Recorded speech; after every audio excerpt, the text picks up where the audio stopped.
ሰላም ጤና ይስጥልኝ። እንዴት ናችሁ? ቤቲ ነኝ ከቤተልሔም ኮንሰልቲንግ። እንኳን ወደ ዩቲዩብ ቻናላችን በሰላም መጣችሁ። ለዚህ ዩቲዩብ ቻናል አዲስ ከሆናችሁ ዩቲዩብ ቻናላችንን ላይክ፣ ሼር፣ ሰብስክራይብ በማድረግ ቤተሰብ እንሆን እላለሁኝ።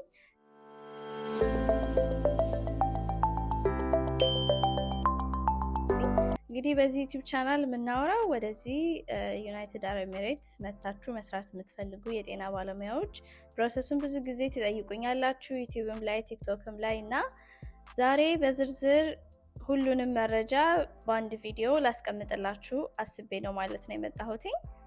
አብራችሁን ቆዩ። በመጀመሪያ የሁላችሁም ጥያቄ የትኛው የጤና ሙያ ነው እዚህ ዩናይትድ አረብ ኤሚሬትስ የሚፈለገው ስራ የምናገኝበት ነው ያላችሁኝ። እሱም ምን መሰላችሁ?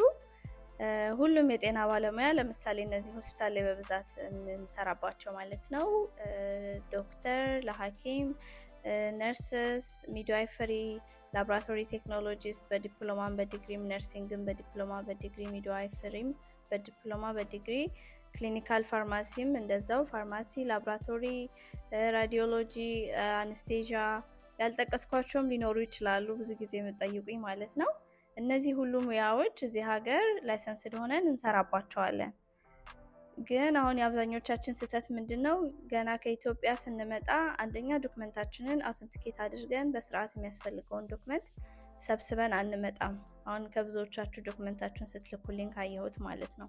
ስለዚህ ከሀገራችን ከመምጣታችን በፊት የሚያስፈልጉትን ዶክመንቶች ምን ምንድናቸው ብለን ማዘጋጀት እና አውተንቲኬት ማስደረግ። በተለይ የስራ ልምድ እኔ ያየሁት ችግር ምንድነው?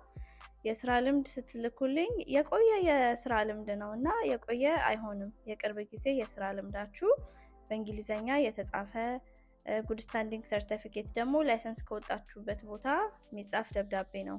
ግን እነዚህን ሁሉ ዶክመንቶች ይዘን መተን ዩኤኢ ላይ በዚህ በዶክመንቱ ብቻ ስራ አናገኝም። ያ ዶክመንት የሚያስፈልገን ምንድነው? ገና አፕሊኬሽን ፕሮሰሱን ለመጀመር ዲኤችኤ ሊሆን ይችላል። እዚህ ዩኤኢ ላይ 3 አይነት ላይሰንሶች ነው ያሉት። ዲኤችኤ አለ፣ ኤምኦኤች አለ፣ ዲኦኤች አለ ወይንም ሃድ። ከነዚህ ከሶስቱ ላይሰንስ አንዱ ላይ አፕላይ ለማድረግ ገና ፕሮሰሱን ለመጀመር ገና ዳታ ፍሎ እና ሬጂስተሩን ለመጀመር እነዚህ ዶክመንቶች ያስፈልጋሉ እንጂ እና ይሄን ብቻ ዶክመንት ይዘን ስለመጣን ቀጥታ እዚህ ስራ እንጀምራለን ማለት አይደለም። መጀመሪያ ዶክመንቱን የምናዘጋጀው ፕሮሰሱን ወይንም ኦንላይን አፕሊኬሽኑን ለመጀመር ብቻ ነው የሚጠቅመን ማለት ነው። ከዛ በኋላ ዶክመንታችንን ካዘጋጀን በኋላ ዳታ ፍሎ የሚባል አፕሊኬሽን አለ። ዳታ ፍሎ ምንድነው? ዶክመንታችንን ቬሪፋይ ያደርጉታል። በትክክል የተማራችሁበት ዩኒቨርሲቲ በትክክል ተምራችኋል ወይ? የሰራችሁበት ቦታ በትክክል ሰርታችኋል ወይ? ላይሰንሳችሁ ትክክል ነው ወይ የሚለውን እነሱ ከዚህ ሀገር ደግሞ ወደ ኢትዮጵያ ክሮስ ቼክ ያደርጋሉ ማለት ነው። በኢሜይልም ሊሆን ይችላል፣ አንዳንድ ጊዜ ኢንፐርሰንም ዶክመንት ይልካሉና ዶክመንታችን በዛ ፕሮሰስ ውስጥ ነው የሚያልፈው። በዚህ ፕሮሰስ ውስጥ ሳያልፍ ቬሪፋይ ሳይደረግልን ምንም አይነት ስራ እዚህ ሀገር ልንሰራ አንችልም ማለት ነው። ስለዚህ የመጀመሪያው ፕሮሰስ ዶክመንታችንን ካዘጋጀን በኋላ ዶክመንታችንን ሰብሚት እናደርጋለን። ገንዘብ ደግሞ ተከፍሎ ነው ዶክመንታችን ቬሪፋይ የሚደረገው ማለት ነው። ለዳታ ፍሎው ከፍለን ሰብሚት እናደርጋለን። እዚህ ደግሞ ቼክ ያደርጋሉ፣ ክሮስ ቼክ ያደርጋሉ። 1 ወር 2 ወር ከዛም በላይ ሊፈጅ ይችላል። ግን እኛ በመጀመሪያ ጥንቅቅ ያለ እንዳለ የሚያስፈልገውን ዶክመንት ካስገባንላቸው ዳታ ፍሎ አንዳንድ ጊዜ በጣም ላይ ቆይ ይችላል። አንዳንዴ ግን 2 ወር 3 ወር ከዛ በላይም የሚፈጅበት ጊዜ አለ ማለት ነው። ከዛ ከዳታ ፍሎ በኋላ በሙያችን ደግሞ ፈተና አለ ማለት ነው። ዱባይ ከሆናችሁ የዲኤችኤ፣ ነርስ ከሆናችሁ የነርሲንግ ፈተና፣ ፋርማሲ ከሆናችሁ የፋርማሲ፣ ላቦራቶሪ ከሆናችሁ የላቦራቶሪ ማለት ነው። ሁሉም በሙያው የራሱን ፈተና ደግሞ ይፈተናል ማለት ነው። ለፈተናው ደግሞ ገንዘብ ከፍለን ፈተናውን ቡክ እናደርጋለን ማለት ነው። ማጥናት ደግሞ ያስፈልጋል፣ አለበለዚያ የምንከፍለውን ገንዘብ ነው የምናጣው ማለት ነው። ፈተናውን 3 ጊዜ መፈተን እንችላለን። እስከ 3 ጊዜ ብንወድቅ 3 ጊዜ መፈተን እንችላለን። ከዛ በላይ ግን መፈተን አይቻልም፣ ዲስኳሊፋይ ያደርጉናል ማለት ነው። ስለዚህ በደንብ አጥንተን እስከ ከፈልን ድረስ ጊዜያችሁንም ገንዘባችሁንም ለመቆጠብ በደንብ ተዘጋጅተን ፈተናውን መፈተን ይኖርብናል ማለት ነው። ከዛ በኋላ የዳታ ፍሎ ሪዛልታችንን እና ኤግዛም ሪዛልታችንን አንድ ላይ በማድረግ ኤሊጂቢሊቲ ሌተር እናገኛለን ማለት ነው። ያው ላይሰንስ የሚሆነው ስራ አግኝተን አሰሪዎቻችን አክቲቬት ሲያደርጉልን ነው ወደ ላይሰንስ የሚቀየረው። ግን ኤሊጂቢሊቲ ሌተር አለን ማለት እዚህ ሀገር ለመስራት እንችላለን። ስለዚህ ኤሊጂቢሊቲ ሌተራችንን ይዘን ስራ አፕላይ ማድረግ እንችላለን ማለት ነው። ስለዚህ እዚህ ሀገር ስራ ለመስራት አሁን ባልኳችሁ በእነዚህ ፕሮሰሶች ውስጥ ማለፍ አለብን። ካለበለዚያ ቀጥታ በኢትዮጵያ ዲግሪ እዚህ ሀገር ስራ አናገኝም። በጣም ብዙ የተሳሳቱ መረጃዎችም ኦንላይን ላይ የሚሰጡ ሰዎችን እያየሁ ነበረ። ቀጥታ ከኢትዮጵያ መታችሁ እዚህ ስራ እንደምትጀምሩ ምናምን እንደዛ አይደለም። ስለዚህ ትክክለኛ ላይሰንስ ሆናችሁ መስራት የምትፈልጉ ከሆነ በእነዚህ ሁሉ ፕሮሰስ ውስጥ ማለፍ ግድ ይላል ማለት ነው። ስለዚህ ቀጥሎ ምነግራችሁ ደግሞ ምንድነው አሁን ላልነው ለዳታ ፍሎው አፕሊኬሽን ወይም ወደ ዶክመንታችን ቬሪፋይ ለማስደረግ ምን ዶክመንቶች ነው የሚያስፈልጉ? የመጀመሪያ ኦሪጂናል ዲግሪያችን ያስፈልገናል። ኦሪጂናል ዲግሪያችን የዩኒቨርሲቲው የጀርባ ማህተም ያለበት እና ውጭ ጉዳይ የተመታ፣ ከዛም ዩናይትድ አረብ ኤሚሬትስ ኤምባሲን ብታስመቱ ጥሩ ነው። እዛ የተመታ ኦሪጂናል ዲግሪያችን ከስቱደንት ኮፒ ጋር፣ ስቱደንት ኮፒ ማለት ዩኒቨርሲቲ የተማራችሁበት ግሬዶቹ እንዳለ የተጻፉበት ማለት ነው። ዩኒቨርሲቲያችን ስቱደንት ኮፒ እና ኦሪጂናል ዲግሪያችን። በቀጣይነት የሚያስፈልገን ምንድነው? የሙያ ላይሰንሳችን። ሐኪምም ከሆነ የጀነራል ፕራክቲሽነር የዶክተር ላይሰንስ ያስፈልጋችኋል። ነርስም ከሆነ የነርሲንግ የኢትዮጵያ የሙያ ፈቃድ ወይም ላይሰንሳችሁ የታደሰ የሙያ ፈቃድ ያስፈልገናል ማለት ነው።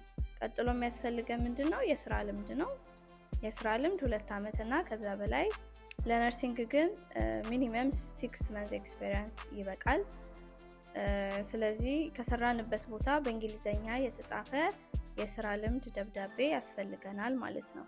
የስራ ልምድ ደብዳቤ አሁን ከኢትዮጵያ እንዳየሁት ከሆነ አንድ ላይ ተሰብስቦ በጤና ቢሮ ነው መሰለኝ የሚጻፈው። ይሄ አዲስ አሰራር ነው፣ እኔ እዛ ያለሁኝ አልነበረም። እና ግን እንደዛ ከምታረጉ ቀጥታ ከሰራችሁበት ቦታ ከኤችአር በእንግሊዘኛ በቃ ከዚህ ጊዜ እስከዚህ ጊዜ እኛ ጋር ሰርተው ነበር የሚለውን ነገር ብጽፉላችሁ እዚህ ቀጥታ ኮንታክት የሚያደርጉት ጤና ቢሮን ሳይሆን የሰራችሁበትን ቦታ፣ የሰው ሀብት የሰራችሁበትን ቦታ የክሊኒኩን ባለቤቶች ስለሆነ ወይም የሆስፒታሉን ኤችአር ስለሆነ ከዛ ብታጽፉ ጥሩ ነው። እና ከስራ ልምዳችን ከወርክ ኤክስፒሪየንሳችን በኋላ ደግሞ የሚያስፈልገን ምንድነው? ጉድ ስታንዲንግ ሌተር ያስፈልገናል። ጉድ ስታንዲንግ ማለት የጤና ላይሰንሳችንን ወይንም የሙያ ፈቃዳችንን ካወጣንበት ከጤና ቢሮ፣ አዲስ አበባም ከሆነ ክፍለ ሀገሮችም ላይ ከሆነ ግዴታ ከጤና ቢሮ ብቻ የሚጻፍ ደብዳቤ ነው ማለት ነው። ላይሰንስ ቁጥራችሁን ሁሉን ነገር እዛ ላይ ስለሚጠቅሱ እና ምንም አይነት የጤና ስህተት እንዳልሰራችሁ ከዚህ በፊት ከዚህ እስከዚህ ጊዜ ላይሰንሳችሁ አክቲቭ እንደሆነ ምናምን አድርገው የሚጽፉላችሁ ደብዳቤ ነው ማለት ነው። ስለዚህ ጉድ ስታንዲንግ ሌተር የሚጻፈው ግዴታ ለላይሰንሳችንን ካወጣንበት ከጤና ቢሮ ብቻ ነው የምናጽፈው። ሌላ የሚያስፈልገን ጀስት ኖርማል ጉርድ ፎቶ፣ ባክግራውንድ ነጭ የሆነ ኖርማል የመታወቂያ ጉርድ ፎቶ እና ፓስፖርታችሁም እንደዛው ከ6 ወር በላይ ያለው ቢሆን ጥሩ ነው። ኤክስፓየር ዴቱ ያልደረሰ ፓስፖርት ያስፈልገናል። ሌላው ደግሞ ቢኤልኤስም መውሰድ ከቻላችሁ ቢኤልኤስ ትሬኒንግ እዚህም ሀገር ከመጣችሁ በኋላ ዩኤኢ ላይ መውሰድ ትችላላችሁ። ኢትዮጵያም ካለ እንደዛው ማለት ነው። ቤዚክ ላይፍ ሰፖርት ትሬኒንግ ሰርቲፊኬት ያስፈልገናል ማለት ነው። ስለዚህ እነዚህን ሁሉ ዶክመንቶች መጀመሪያ ካዘጋጀን በኋላ ሁሉም ዶክመንት ግን ኦሪጂናል መሆን አለባቸው። ምክንያቱም ክሮስ ቼክ ያደርጋሉ። የውሸት የምናጽፍ ከሆነ የውሸት ዲግሪ የሚሆን ከሆነ ለዛም ነው ጉድ ስታንዲንግ ያስፈለገበት ምክንያት። ሁሉንም ዶክመንቶቻችንን እንደ አዲስ የዚህ ሀገር መንግስት ቼክ ያደርጋል ማለት ነው። ከዛ ያው እንግዲህ ኤግዛም ሴንተር ኢትዮጵያ የለም፣ በተለይ ዲኤችኤ።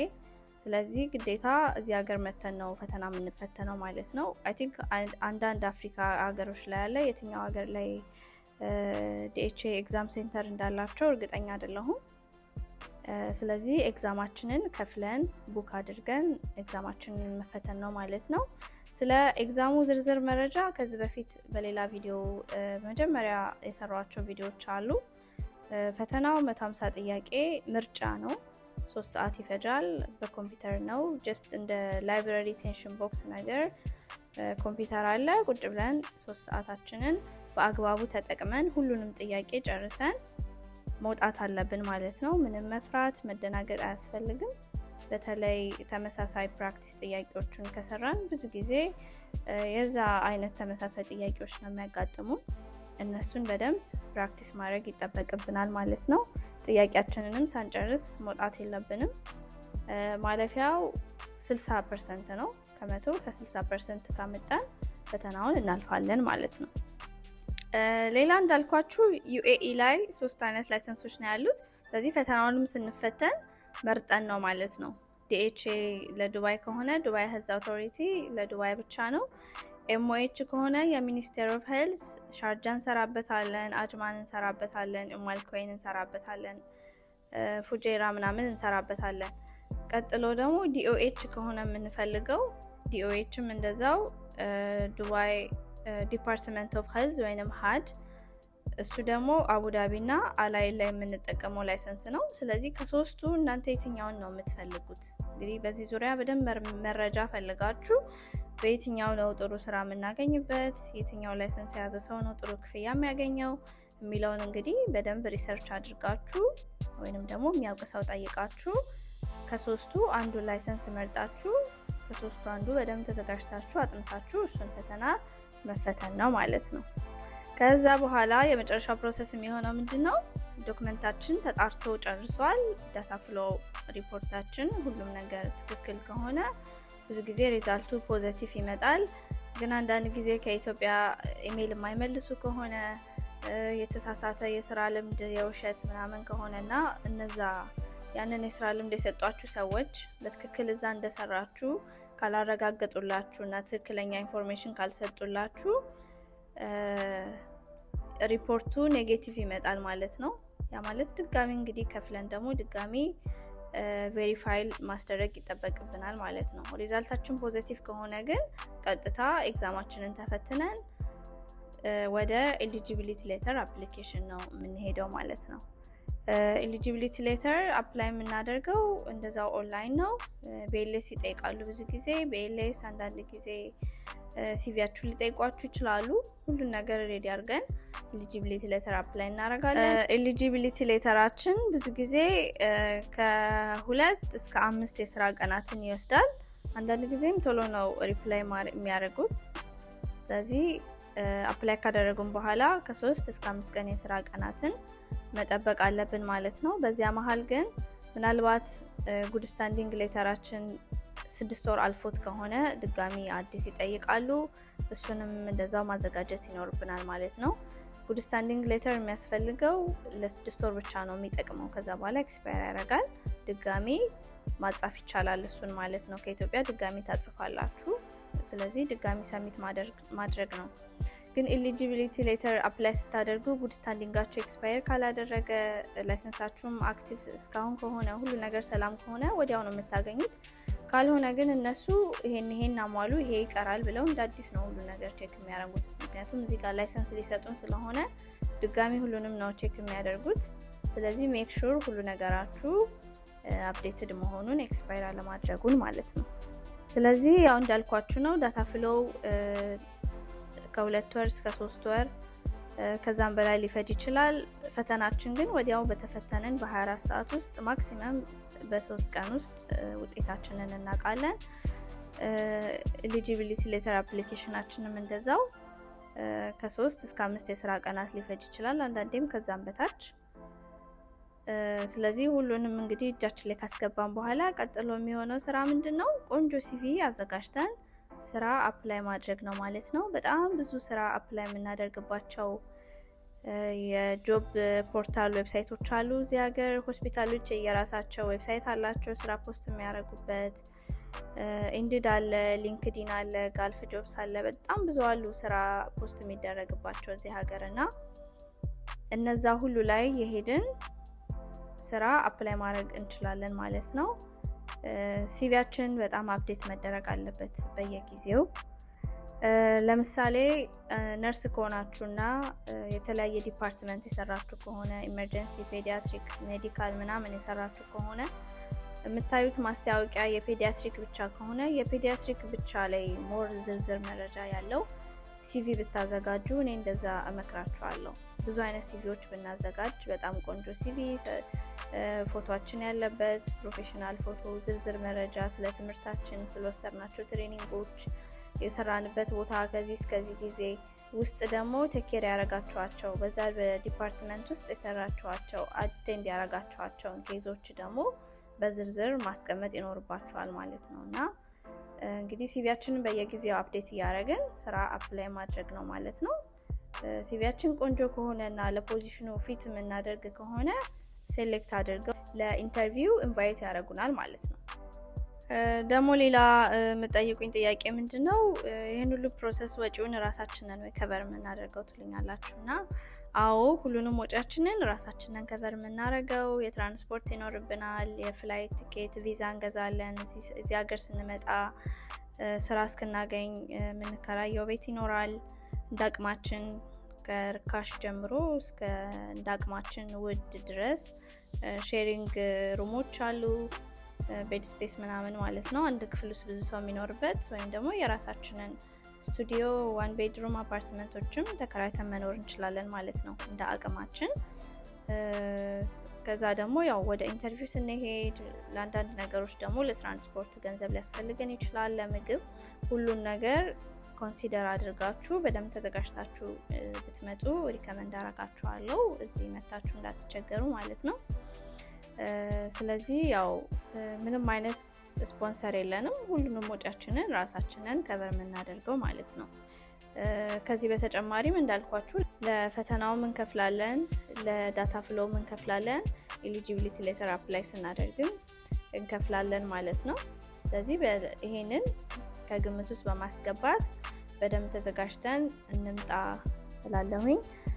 ሌላው የስራ ማርኬቱ እንግዲህ ትንሽ ውድድር አለው፣ ትንሽ ኮምፒቲቲቭ ነው ማርኬቱ። እንግዲህ እዛ ላይ ራሳችንን ኮምፒቲቲቭ አድርገን በማቅረብ እንግዲህ በደንብ መዘጋጀት ይኖርብናል ማለት ነው። አይ ሆፕ እንግዲህ ጥሩ መረጃ ሰጥቻችኋለሁ ብዬ ተስፋ አደርጋለሁኝ። የቀረ ነገር ካለ ጥያቄ ካላችሁ ግር ያላችሁ ነገር ካለ ደግሞ ኮሜንት ሴክሽን ላይ አስቀምጡልኝ። ሁሉንም አንድ በአንድ የገባሁኝ መልስ ሰጣችኋለሁኝ ማለት ነው። እንግዲህ ጠቃሚ መረጃ አግኝታችኋል ብዬ ተስፋ አደርጋለሁኝ። እንግዲህ ይሄ ቪዲዮ ይጠቅማል ብላችሁ ካሰባችሁ ለጓደኞቻችሁ ሼር በማድረግ ዩቲዩብ ቻናላችንን ላይክ፣ ሼር፣ ሰብስክራይብ በማድረግ ቤተሰብ እንሁን እላለሁኝ። ተጨማሪ ጥያቄዎች ካሏችሁ ያልገባችሁ ነገር ግር ያላችሁ እንዳብራራላችሁ የምትፈልጉት መረጃ ካለ ኮሜንት ስር አስቀምጡልኝ ወይንም ደግሞ በዋትስአፕ ቁጥራችን፣ በቴሌግራም ቁጥራችን ወይንም በኢሜይል ኮንታክት ልታደርጉን ትችላላችሁ ማለት ነው። አመሰግናለሁ።